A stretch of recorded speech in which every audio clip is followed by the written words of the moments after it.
একবার হযরত মুহাম্মদ সাল্লাল্লাহু আলাইহি ওয়াসাল্লাম জিব্রাইল আলাইহিস সালামের মাধ্যমে জানতে পারলেন যে তার প্রিয় সাহাবী হযরত বেলাল রাদিয়াল্লাহু তাআলা আনহু মাত্র 7 দিন বাঁচবেন। 7 দিন পরেই তিনি ইন্তেকাল করবেন। আল্লাহ তাআলার পক্ষ থেকে এরকম সংবাদ পেয়ে হযরত মুহাম্মদ সাল্লাল্লাহু আলাইহি ওয়াসাল্লাম হযরত আলী ওমর রাদিয়াল্লাহু তাআলা আনহুমাকে খবর দিলেন।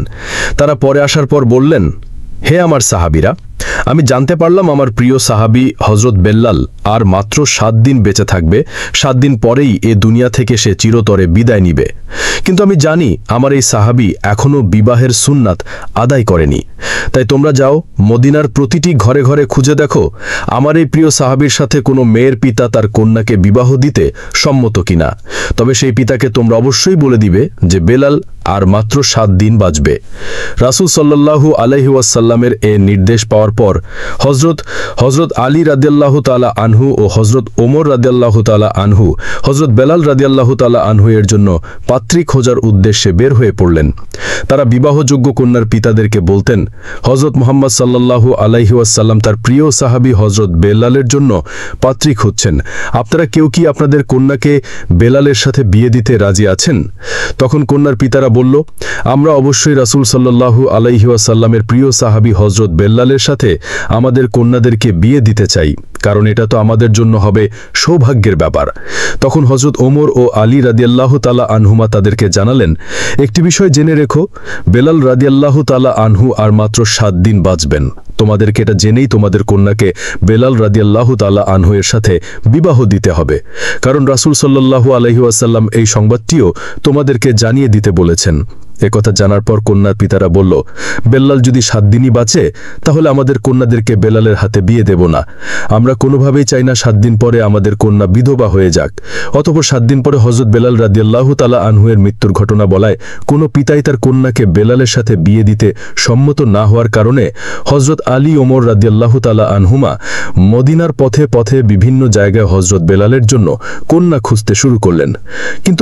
কিন্তু তারা কোনো মেয়েকেই খুঁজে পাচ্ছিলেন না। খুঁজতে খুঁজতে তারা একটা সময় একটা জঙ্গলে চলে গেলেন। যে দেখলেন এই জঙ্গলে একজন লোক ঝুপড়ি নির্মাণ করে। তাকে জিজ্ঞেস করলেন, আপনার কি বিবাহযোগ্য কন্যা আছে? তাদেরকে দেখে ওই ব্যক্তি বলল, হে আল্লাহর প্রিয় বান্দাগণ, আপনারা আমার মতো নিতান্ত একজনের বাড়িতে কেন আগমন করলেন, আমি কি জানতে পারি? প্রতিউত্তরে তারা বললেন, আমরা রাসূল সাল্লাল্লাহু আলাইহি ওয়াসাল্লামের নির্দেশে হযরত বেলালের জন্য একজন পাত্রী খুঁজছি। তখন সে ব্যক্তিটি বলল, যদি তাই হয় তাহলে আমার একজন উপযুক্ত কন্যা আছে। আল্লাহ রাসূলের প্রিয় সাহাবী বেলাল রাদিয়াল্লাহু তাআলা আনহুর মতো একটা ছেলের কাছে আমার কন্যাকে যদি বিবাহ দিতে পারি তাহলে তো মনে করি সেটা আমার জন্য সৌভাগ্যের ব্যাপার। এরপর হযরত আলী ওমর রাদিয়াল্লাহু তাআলা আনহুমা বললেন, দেখুন, একটি শর্ত আছে। রাসূল সাল্লাল্লাহু আলাইহি ওয়াসাল্লাম বলেছেন আপনাকে যেন সে বিষয়টি জানাই। বেলাল রাদিয়াল্লাহু তাআলা আনহু মাত্র 7 দিন বাঁচবেন, এরপর তিনি এই দুনিয়ার মায়া ত্যাগ করে চলে যাবেন। একথা শুনে ওই ব্যক্তিটি বলল, না, তাহলে আমি আমার মেয়েকে হযরত বেলাল রাদিয়াল্লাহু তাআলা আনহুর কাছে বিবাহ দেব না। মাত্র 7 দিন পর আমার মেয়ে বিধবা হবে, এটা আমি চাই না। কিন্তু এই 3 জনের কথা দূর থেকে একটি মেয়ে শুনতে পাচ্ছিল। সে হলো ওই ব্যক্তিটির মেয়ে। পিতার মুখে এমন কথা শোনার পর সে একটু এগিয়ে এলো। সে শুনল তার পিতা নবীর সাহাবীর সাথে বিবাহের বিষয়ে বাতিল করে দিচ্ছেন। সে কাছে এসে বলল, আব্বাজান, আমি এই বিবাহে রাজি আছি। আপনি কিভাবে এরকম বিবাহের পয়গাম প্রত্যাখ্যান করতে পারেন, যে পয়গাম আল্লাহর রাসূল সাল্লাল্লাহু আলাইহি ওয়াসাল্লাম নিজে থেকে পাঠিয়েছেন? আব্বাজান, আমার জীবনে যত কষ্টই আসুক না কেন, রাসূল সাল্লাল্লাহু আলাইহি ওয়াসাল্লামের এই নির্দেশ আমি পালন করতে চাই, আর এই নির্দেশ পালনের মধ্যে দিয়ে আমি নিজেকে ধন্য মনে করছি। আর আপনার মতো আল্লাহর নবীর একজন প্রিয় সাহাবীকে স্বামী হিসেবে পাওয়া যে কোনো মেয়ের জন্য আমি মনে করি পরম সৌভাগ্যের বিষয়। আমি না হয় সেটা হলাম, আলহামদুলিল্লাহ। হযরত বেলাল রাদিয়াল্লাহু তাআলা আনহু যেদিন ইন্তেকাল করবেন সেই দিন তার বিবিকে বললেন, বিবি, আজ রাতেই আমি ইন্তেকাল করব। ইন্তেকালের পূর্বে আমার মনে হচ্ছে আমি কিছু রুটি খাবো, অতএব তুমি প্রতিবেশীর বাড়ি থেকে কিছু আটা এনে আমার জন্য রুটি তৈরি করো। হযরত বেলাল রাদিয়াল্লাহু তাআলা আনহু এর কথা মতো তার স্ত্রী মোট 7টি রুটি তৈরি করলেন এবং রুটিগুলো হযরত বেলাল রাদিয়াল্লাহু তাআলা আনহু এর সামনে রাখলেন। এমন সময়ে ঘরের বাইরে একটি ভিক্ষুক ডাক দিয়ে বলল, হে বাড়ির কর্তা, আমি কয়েকদিন যাবৎ কিছুই ভক্ষণ করিনি, আমি প্রচণ্ড ক্ষুধার্ত, দয়া করে আমাকে কিছু খাবার ভিক্ষা দান করুন। বিলাল রাদিয়াল্লাহু তাআলা আনহু যখন দেখলেন তার দরজার মুখে এরকম ক্ষুধার্ত ভিক্ষুক, তিনি মৃত্যুর আগে শেষ ইচ্ছাটা পূরণ না করে সে ভিক্ষুককে রুটিগুলো দিয়ে দিলেন। সেই ভিক্ষুক হযরত বিলাল রাদিয়াল্লাহু তাআলা আনহুয়ের ঘরের সামনেই সেই রুটিগুলো ভক্ষণ করতে শুরু করল। যখনই হযরত বিলাল রাদিয়াল্লাহু তাআলা আনহুয়ের জান কবজ করার সময় হয়ে গেল, তখনই মালাকুল মউত হযরত আজরাইল আলাইহিস সালাম উপস্থিত হলেন। আজরাইল আলাইহিস সালাম যখন ঘরে ঢুকতে যাবেন, তখন দেখলেন ঘরের দরজার বাইরে একজন ফকির পথ আটকে বসে আছে। আজরাইল আলাইহিস সালাম বললেন, হে ফকির, তুমি এভাবে ঘরে ঢুকের পথ আটকে কেন? আমাকে ঘরে প্রবেশ করতে দাও। আল্লাহ রাব্বুল আলামিন আমাকে আদেশ করেছেন আমি যেন বেলালের জান কবজ করে নিয়ে যাই। তখন সেই ফকির হযরত আজরাইল আলাইহিস সালামকে বলল, হে আজরাইল, তুমি কি জানো না কারো খানা খাবার সময় কাউকে বিরক্ত করতে হয় না? তুমি কি দেখতে পাচ্ছ না আমি এখানে বসে রুটি খাচ্ছি? যখন সে ফকির কোনোভাবেই দরজা ছেড়ে যাচ্ছিল না, তখন হযরত আজরাইল আলাইহিস সালাম আল্লাহ তাআলার দরবারে ফিরে এসে বললেন, হে আল্লাহ, আমি আপনার প্রিয় বান্দা হযরত বেলালের জান কবজ করতে গিয়েছিলাম, কিন্তু ঘরে ঢুকতে পারিনি, কারণ ঘরের দরজার মুখে একজন ফকির বসে রুটি খাচ্ছিল। আমি তাকে অতিক্রম করে ওখানে যাইনি। ওই ফকিরের জন্য আমি বেলালের ঘরে ঢুকতে পারিনি, ফলে আমি হযরত বেলালের জান কবজ করতে পারিনি। তখন আল্লাহ রাব্বুল আলামিন হযরত আজরাইল আলাইহিস সালামকে বললেন, হে আজরাইল, হযরত বিলালের দরজার মুখে যে আহার করছে সে আমার অত্যন্ত প্রিয় একজন বান্দা। অতএব খবরদার, তুমি তার সাথে কোনো প্রকার বেয়াদবি করবে না। তুমি যাও, যে তাকে আদবের সাথে জিজ্ঞাসা করো সে কি চায়। যদি তার কোনো দাবি থাকে তবে তার দাবি পূরণ করে হযরত বিলাল রাদিয়াল্লাহু তাআলা আনহুয়ের জান কবজ করবে। আল্লাহ তাআলা নির্দেশ পেয়ে হযরত আজরাইল আলাইহিস সালাম আবার হযরত বিলাল রাদিয়াল্লাহু তাআলা আনহুয়ের বাড়ির সামনে আসলেন। এসে যথারীতি দেখল হযরত বিলাল রাদিয়াল্লাহু তাআলা আনহুয়ের দরজার মুখে সেই আল্লাহর বান্দা বসে বসে রুটি খাচ্ছে। তখন হযরত আজরাইল তাকে বলল, হে আল্লাহর প্রিয় বান্দা, বলো তুমি কি চাও? বলো তুমি কি চাও? কি করলে তুমি হযরত বিলাল রাদিয়াল্লাহু তাআলা আনহুয়ের ঘরের দরজার মুখ থেকে সরে যাবে? আল্লাহ রাব্বুল আলামিন বলেছেন, তুমি যা চাইবে তাই পালন করা হবে। তখন সে ফকির বলল, বেলাল আমাকে 7টি রুটি দান করেছে, আর আল্লাহ তাআলা বলেছেন যে 1 গুণ দান করলো তা 10 গুণ হয়ে যাবে, আর আমি চাই এই 7টি রুটির বিনিময়ে বেলালকে 70 বছর হায়াত দান করা হোক। এই কথা শুনে হযরত আজরাইল আলাইহিস সালাম বললেন, এটা তো অসম্ভব। আল্লাহ রাব্বুল আলামিন আমাকে হযরত বেলালের জান কবজ করতে পাঠিয়েছেন, আমি কিভাবে তার হায়াত বাড়াবো? অতএব তার জান কবজ করে আল্লাহ তাআলার হুকুম আমাকে পালন করতেই হবে। এছাড়া অন্য কিছু আমার কাছে চাও। এছাড়া তুমি যা চাইবে তাই আল্লাহ রাব্বুল আলামিন তোমাকে দান করবেন। তখন সেই ফকির বলল, দেখো, আমি এছাড়া আর কিছুই চাই না। দুনিয়ার কোনো ধন সম্পদ বা পার্থিব কোনো সুখ শান্তির আশা আমার নেই। আমি চাই রাসূল সাল্লাল্লাহু আলাইহি ওয়াসাল্লামের মতো একজন সাহাবী হযরত বিলালের হায়াত আল্লাহ রাব্বুল আলামিন বাড়িয়ে দেখ। আমি বেলাল যখন রুটি খেতে দিয়েছে তখন আমি দোয়া করেছিলাম, আর এটার মধ্যে দিয়ে আমি সফল হয়েছি। তখন তারই দোয়ায় আল্লাহ রাব্বুল আলামিন হযরত বিলাল রাদিয়াল্লাহু তাআলা আনহুয়ের হায়াত 70 বছর বাড়িয়ে দিলেন। রাসূল সাল্লাল্লাহু আলাইহি ওয়াসাল্লামের প্রিয় সাহাবী হযরত বিল্লালের হায়াত 70 বছর পর্যন্ত বৃদ্ধি করে দেয়া হোক। তখন আজরাইল আলাইহিস সালাম বললেন, তোমার এ দাবি আমি কোনোভাবেই পালন করতে পারবো না। আল্লাহ তাআলা হযরত বিল্লালের জান কবজ করার জন্য আমাকে পাঠিয়েছেন, অতএব আমাকে তার জান কবজ করতেই হবে। তখন সে ফকির বলল, আজরাইল, আল্লাহ তাআলা পারেন না এমন কোনো কাজ নেই। আল্লাহ তাআলা যদি হযরত বিল্লালের হায়াত 70 বছর বৃদ্ধি না করেন, তাহলে আমি 70 বছর পর্যন্ত হযরত বিল্লালের দরজার মুখেই বসে রুটি ভক্ষণ করব। এভাবে তুমি হযরত বিল্লালের ঘরেও প্রবেশ করতে পারবে না, আর তার জানও কবজ করতে পারবে না, কারণ আমি এখান থেকে সরব না। রাসূলুল্লাহ সাল্লাল্লাহু আলাইহি ওয়াসাল্লাম এক হাদিসে বলেছেন, এই দুনিয়াতে আল্লাহ তাআলার এমন কিছু বান্দা রয়েছেন, যদি তারা আল্লাহ তাআলার নামে শপথ করে এমন কোনো কথা বলে দেন, তবে আল্লাহ তাআলা অবশ্যই সেই বান্দার দাবি পূরণ করেন। হযরত বিল্লালের দরজার সামনে যে ফকির বসেছিলেন, তিনি ছিলেন আল্লাহ তার রাসূলের পাগল হযরত ওয়াইস কুরুন রাহমাতুল্লাহ। হযরত ওয়াইস কুরুনি রাহমাতুল্লাহ আলাইহি যখন হযরত বিল্লালের হায়াত বৃদ্ধির দাবি করে বসলেন, তখন আল্লাহ রাব্বুল আলামিন এই দাবি আর পূরণ না করে পারলেন না। তখন আল্লাহ তাআলা হযরত আজরাইল আলাইহিস সালামকে ডাক দিয়ে বললেন, হে মালাকুল মউত আজরাইল, আমার প্রিয় বান্দা ওয়াইস কুরুন একটি দাবি করে বসেছে, আর আমি এই দাবিটি পূরণ করব না, এটা কি করে সম্ভব? হে আজরাইল, তুমি ফিরে আসো। আমি আমার বান্দা ওয়াইস কুরুনির দাবি মঞ্জুর করে হযরত বিল্লালের হায়াত 70 বছর বাড়িয়ে দিলাম। একদা হযরত উমর ফারুক রাদিয়াল্লাহু তাআলা আনহু হযরত আলী রাদিয়াল্লাহু তাআলা আনহুকে সাথে নিয়ে কুফা নগরীতে গমন করলেন। তিনি কুফা নগরীতে যেয়ে কুফাবাসীকে লক্ষ্য করে বললেন, হে কুফাবাসীগণ, তোমরা কি কেউ আমাকে ওয়াইস করিনীর সন্ধান দিতে পারো? কারণ আল্লাহর রসুল সাল্লাল্লাহু আলাইহি ওয়াসাল্লামের একটি বিশেষ নির্দেশ পালন করার জন্য আল্লাহর ওই প্রিয় বান্দাকে আমাদের বিশেষ প্রয়োজন। তখন কুফাবাসীরা বলল, হুজুর, আমরা এমন কোনো ব্যক্তিকে তো চিনি না। উমর রাদিয়াল্লাহু তাআলা আনহু তখন তাদেরকে বললেন, তোমাদের মধ্যে এমন কেউ কি আছে যার বাড়ি কর এলাকায়? উমর রাদিয়াল্লাহু তাআলা আনহু এর কথা শুনে একজন ব্যক্তি দাঁড়িয়ে গেল। সে বলল, হুজুর, আমার বাড়ি কর এলাকায়। উমর রাদিয়াল্লাহু তাআলা আনহু তখন তাকে বললেন, তুমি কি ওয়াইস করুনি নামে কোনো ব্যক্তিকে চেনো? হুজুর, আমি একজন ব্যক্তিকে চিনি, তবে আপনারা যাকে খুঁজছেন সেই ওই ব্যক্তি কিনা আমি সেটা জানি না। সে একজন পাগল প্রকৃতির লোক। মানুষেরা যখন হাসে তখন সে কাঁদে, আর মানুষেরা যখন কাঁদে তখন সে হাসে। সে উট চড়িয়ে দিন অতিবাহিত করে, তার জামা কাপড়গুলো ছেঁড়া ও ময়লা, তবে সবসময় সে মানুষের দৃষ্টির অন্তরালে থাকে। হযরত উমর রাদিয়াল্লাহু তাআলা আনহু তখন সে ব্যক্তিকে বললেন, তোমরা আমাকে সেই ব্যক্তির কাছে নিয়ে চলো, আমরা এমন ব্যক্তিকেই খুঁজছি। নবী করিম সাল্লাল্লাহু আলাইহি ওয়াসাল্লাম তার সকল নিদর্শন আমাদের কাছে বলে দিয়েছেন। তুমি যেরকম নিদর্শন আমাদেরকে দিয়েছো, রাসূল করিম সাল্লাল্লাহু আলাইহি ওয়াসাল্লাম সেরকম নিদর্শনই দিয়েছেন। অতএব তুমি আমাদেরকে সেই ব্যক্তির কাছে নিয়ে চলো।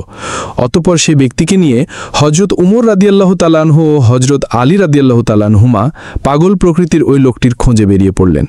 তারা পথ চলতে চলতে জনমানবহীন একটি জায়গায় যেয়ে দেখলেন গাছের নিচে বসে একজন ব্যক্তি নামাজ আদায় করছেন।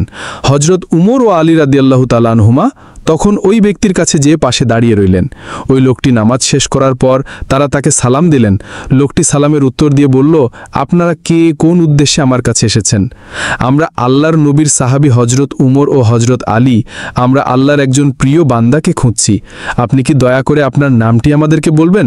তখন সে ব্যক্তিটি বলল, আমার নাম আব্দুল্লাহ, অর্থাৎ আল্লাহর বান্দা।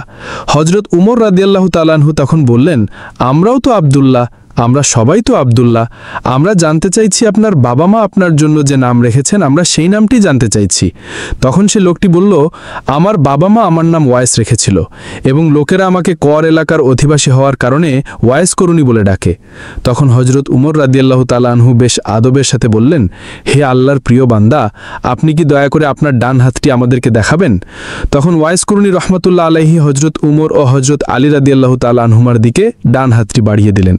তারা দেখতে পেলেন তার ডান হাতে কুষ্ঠ রোগের একটি চিহ্ন আছে। নবী করিম সাল্লাল্লাহু আলাইহি ওয়াসাল্লাম তার নিদর্শন বলার সময় এই নিদর্শনটির কথাও বলেছিলেন। এরপর দুজনেই নিশ্চিত হয়ে যাওয়ার পর ওয়াইস করুনি রহমতুল্লাহ আলাইহির হাতে চুম্বন দিয়ে বললেন, হে আল্লাহর প্রিয় বান্দা, আমরা তো আপনার খোঁজে এসেছিলাম। তখন তিনি বললেন, কেন আমাকে এত কষ্ট করে কেন খুঁজছেন আপনারা? হুজুর পাক সাল্লাল্লাহু আলাইহি ওয়াসাল্লাম মৃত্যুর আগে আমাদের কাছে একটি নসিহত করে গিয়েছিলেন, আমরা যেন তার জুব্বা মুবারক আপনার কাছে পৌঁছে দেই, এবং তিনি আরও বলেছেন, তোমরা ওয়াইস করণীকে বলবে সে যেন আমার উম্মতের জন্য দোয়া করে। ওয়াইস করণী রহমতুল্লাহ আলাইহি তখন বললেন, দেখুন, আপনারা প্রিয় নবী হযরত মুহাম্মদ সাল্লাল্লাহু আলাইহি ওয়াসাল্লামের প্রিয় সাহাবী, দোয়া করার জন্য আপনারাই যথেষ্ট, অতএব আপনারাই তার উম্মতের জন্য দোয়া করুন। তখন তারা বললেন, আমরা তো সবসময় রাসূল আকরাম সাল্লাল্লাহু আলাইহি ওয়াসাল্লামের উম্মতের জন্য দোয়া করি, আল্লাহর নবী বিশেষ করে আপনার কাছে এই অনুরোধটি করার জন্য আমাদেরকে বলেছেন। ওয়াইস করণী রহমতুল্লাহ আলাইহি তখন বললেন, হে আল্লাহর নবীর প্রিয় সাহাবীরা, আমাদের প্রিয় নবী হযরত মুহাম্মদ সাল্লাল্লাহু আলাইহি ওয়াসাল্লামের পবিত্র জুব্বা মুবারক আমার সঙ্গে রাখার সামর্থ্য কি আমার আছে? আমি তো আল্লাহর সাধারণ একজন বান্দা, আমি একজন পাপী এবং পাগল মানুষ, কিভাবে আমি তার পবিত্র জুব্বা মুবারকের হুরমত ও মর্যাদা রক্ষা করব? তখন তারা বললেন, রাসূল করিম সাল্লাল্লাহু আলাইহি ওয়াসাল্লাম যেহেতু বলেছেন আপনার কাছে এই জুব্বা মুবারক রাখার জন্য, তার মানে জেনে শুনে বলেছেন আপনি কতটুকু যোগ্য এই জুব্বা মুবারক রাখার জন্য। দয়া করে আপনি তার জুব্বা মুবারক গ্রহণ করুন এবং তার গুনাহগার উম্মতের জন্য দোয়া করুন। এরপর হযরত ওয়াইস করণী রাহমাতুল্লাহ আলাইহি তাদের কাছ থেকে রাসূল করিম সাল্লাল্লাহু আলাইহি ওয়াসাল্লামের জুব্বা মুবারক গ্রহণ করলেন এবং তাদেরকে বললেন, আপনারা এখানে দাঁড়িয়ে থাকুন, আমি একান্তে নিভৃতে আমার দয়াময় প্রভুর সাথে কিছু কথা বলে নেই। এরপর ওয়াইস করণী হযরত উমর রাদিয়াল্লাহু তাআলা আনহু ও আলী রাদিয়াল্লাহু তাআলা আনহুমাকে একটা পাশে রেখে একটু দূরে একটা গাছের নিচে সেজদায় পড়ে গেলেন এবং আল্লাহ তাআলার কাছে শুকরিয়া আদায় করলেন এবং মোনাজাত করলেন, হে আল্লাহ, তোমার প্রিয় হাবিব আমার কাছে তার জুব্বা মুবারক প্রেরণ করেছেন এবং তিনি বলেছেন আমি যেন তার গুনাহগার উম্মতের জন্য দোয়া করি। তোমার প্রিয় হাবিব তার দায়িত্ব পালন করেছেন। হজরত আলী ও উমর রাদিয়াল্লাহু তাআলা আনহুকে তার দায়িত্ব দিয়েছিলেন, তারাও তাদের দায়িত্ব পালন করেছেন এবং আপনার প্রিয় হাবিব আমাকেও একটি দায়িত্ব দিয়েছেন, আর তা হলো আমি যেন তার গুনাহগার উম্মতের জন্য দোয়া করি। তখন তারা বললেন, হে আল্লাহর প্রিয় হাবিবের উদ্দেশ্যেই তার গুনাহগার উম্মতের জন্য দোয়া করছি, দয়াময় আপনি তার সকল গুনাহগার উম্মতদের ক্ষমা করে দিন। ওয়াইস করিনী রহমতুল্লাহ আলাইহি এ দোয়ার পরিপ্রেক্ষিতে আল্লাহ তাআলা বললেন, হে ওয়াইস, তুমি সেজদা থেকে মাথা উঠাও, তোমার এ দোয়ার বরকতে আমি উম্মতে মুহাম্মদীর একটি অংশকে ক্ষমা করে দিলাম। তখন ওয়াইস করিনী রহমতুল্লাহ আলাইহি বললেন, হে আল্লাহ, তুমি যতক্ষণ পর্যন্ত তামাম উম্মতদেরকে ক্ষমা করবে না ততক্ষণ পর্যন্ত আমি সেজদা থেকে মাথা উঠাবো না এবং তোমার প্রিয় হাবিবের জুব্বা মুবারকও আমি পরিধান করব না। হে ওয়াইস, তোমার দোয়ার কারণে আমার হাবিবের উম্মতদের 1/3 গুনাহ মাফ করে দিলাম, এইবার তুমি সেজদা থেকে উঠো। ওয়াইস করিনী রাহমাতুল্লাহ আলাইহি বললেন, হে আল্লাহ, তুমি তামাম উম্মতে মুহাম্মদীর গুনাহ মাফ করে দাও, তবেই আমি সেজদা থেকে উঠব এবং তোমার প্রিয় হাবিবের জুব্বা মুবারকও আমি গায়ে দেব। হে ওয়াইস, তোমার দোয়ার কারণে আমার হাবিবের উম্মতের অর্ধেকের গুনাহ মাফ করে দিলাম, এবার তুমি সেজদা থেকে উঠো। ওয়াইস করিনী রাহমাতুল্লাহ আলাইহি বললেন, হে তামাম উম্মতে মুহাম্মদীর গুনাহ মাফ করে দাও, তবেই আমি সেজদা থেকে উঠব। এদিকে হজরত উমর রাদিয়াল্লাহু তাআলা আনহু ও হজরত আলী রাদিয়াল্লাহু তাআলা আনহুমা দুজনে অনেকক্ষণ দাঁড়িয়েছিলেন এবং অনেকটা বিরক্ত হয়ে যাচ্ছিলেন। তখন তারা ওয়াইস করিনী রাহমাতুল্লাহ আলাইহির কাছে যেয়ে দেখতে চাইলেন আসলে ওয়াইস করিনী কি করছে।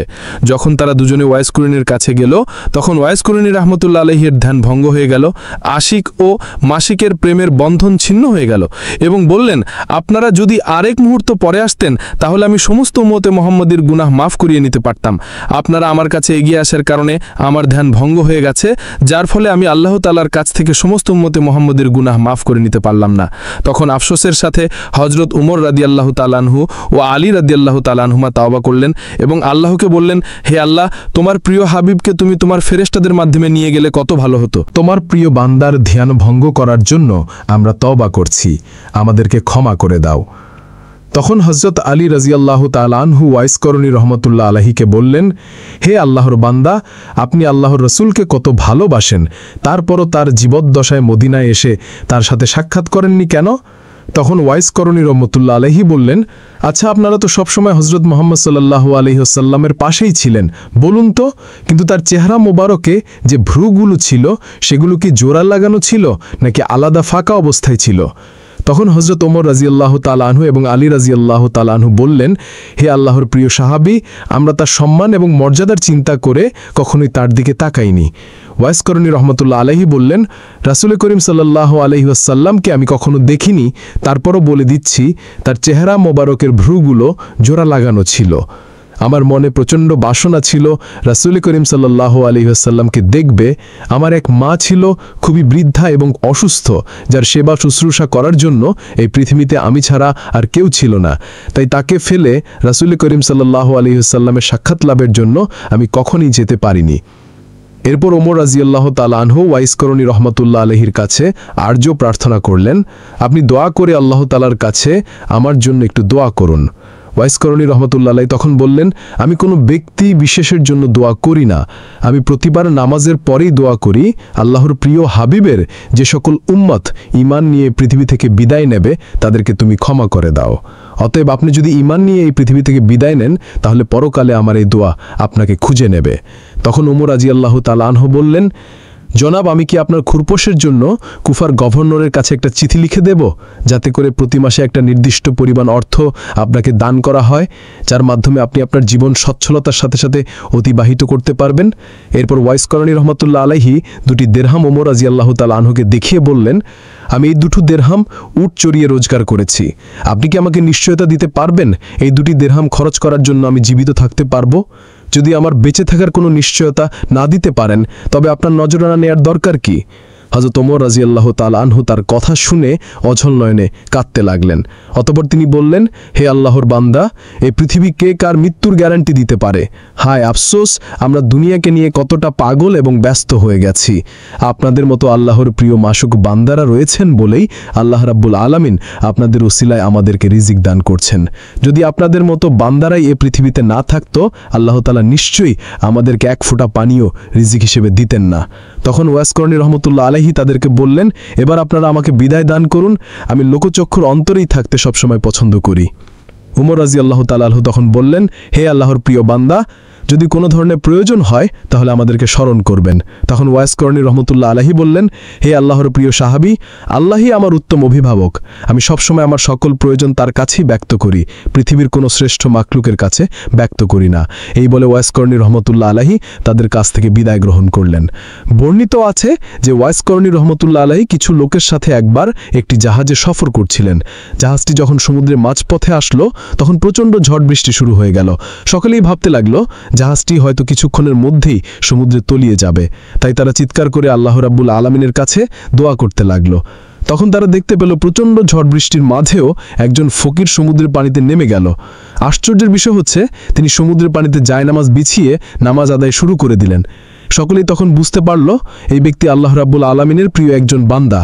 তখন তারা চিৎকার করে বলতে লাগলো, হে আল্লাহর প্রিয় বান্দা, আপনি আল্লাহর কাছে আমাদের মুক্তির জন্য দোয়া করতে থাকুন, যাতে করে আল্লাহ রাব্বুল আলামিন আমাদেরকে এই বিপদ থেকে উদ্ধার করেন। ওয়াইস করণী রহমতুল্লাহ আলাইহি তখন বললেন, তোমরা সম্পদের মায়া ত্যাগ করে পানিতে নেমে পড়ো। যদি তোমরা মালামালের মায়া ত্যাগ করে পানিতে নেমে যেতে পারো তাহলে আল্লাহ রাব্বুল আলামিন তোমাদের জীবন রক্ষা করবেন, আর যদি তোমরা এটা না করো তাহলে তোমরা জাহাজেই ডুবে মরবে। ফকিরের এই কথা শুনে জাহাজের অনেক মানুষই বিশ্বাস করতে পারছিল না। তারা মনে করছিল তারা যদি তার কথা মতো সমুদ্রের পানিতে নেমে যায় তাহলে সমুদ্রের পানিতে তলিয়ে অচিরেই তারা মৃত্যুবরণ করবে। আবার তারা এও দেখতে পাচ্ছিল এই জাহাজে তারা যদি থাকে তাহলে কিছুক্ষণ পরে জাহাজটাও তলিয়ে যাবে, তখন সেখানেও তাদের মৃত্যুবরণ হবে। তাই তারা সেই দরবেশের কথা মতো তাদের মালামালের মায়া ত্যাগ করে জাহাজ থেকে সমুদ্রের পানিতে নেমে গেল। আশ্চর্য হয়ে তারা দেখতে পেল তারা সমুদ্রের পানিতে তলিয়ে যাচ্ছে না এবং জাহাজটি সমুদ্রের পানিতে ডুবে গেল। তখন সে দরবেশ বলল, হে আল্লাহর প্রিয় বান্দারার, আপনারা আপনাদের মালামালের মায়া ত্যাগ করে সমুদ্রের পানিতে নেমে গেছেন, এই জন্য আল্লাহ তাআলা আপনাদেরকে জীবন ভিক্ষা দান করেছেন। আপনারা যদি আপনাদের মালামালের মায়া ত্যাগ না করে সেই জাহাজেই থাকতেন তাহলে জাহাজ সহ সকলে ডুবে মরতেন। এরপর সে ফকির তাদের সকলকে নিয়ে সমুদ্রের কিনারে এসে উপস্থিত হলেন। তখন তারা ফরিদকে আর্য করল, হে আল্লাহর প্রিয় বান্দা, আমরা এই মালামালগুলো নিয়ে যাচ্ছিলাম গরিব দুঃখীদেরকে দান করার জন্য। আমরা যদি আবার সেই মালামালগুলো ফিরে পেতাম তাহলে গরিব দুঃখীদের মাঝে পুনরায় বন্টন করতে পারতাম। তারপর সে ফকির বলল, তোমরা কি সত্যি সেই মালামালগুলো ফিরে পালে তোমরা সেই গরিব দুঃখীদের মাঝে বন্টন করে দেবে? তখন তারা বলল, সত্যি বলছি, আমরা যদি ফেরত পাই মালামালগুলো তাহলে আমরা গরিব দুঃখীদের মাঝে বন্টন করে দেব। এরপর সে ফকির দুহাত তুলে আল্লাহর দরবারে ফরিয়াদ করলেন, হে আল্লাহ, আপনি তাদের মালামাল সহ জাহাজটিকে ফিরিয়ে দিন। আল্লাহর দরবারে তার এই দোয়া করার সাথে সাথেই সকলে দেখতে পেল সে জাহাজটি সমুদ্রের কিনারে ভেসে উঠেছে। এই দৃশ্য দেখে তারা সকলে অবাক হয়ে গেল এবং আল্লাহ রাব্বুল আলামিনের দরবারে অসংখ্য অসংখ্য শুকরিয়া আদায় করল। প্রিয় দর্শক শ্রোতা, এতক্ষণ পর্যন্ত যে ফকিরের কথা বলছিলাম সেই ফকির হচ্ছেন হযরত ওয়াইস করণী রহমতুল্লাহ আলাইহি। মূলত এভাবেই তার জীবনে অসংখ্য কারামত তিনি দেখিয়ে গেছেন। আমরা যেন ওয়াইস করণীর জীবন থেকে শিক্ষা লাভ করতে পারি। আমিন।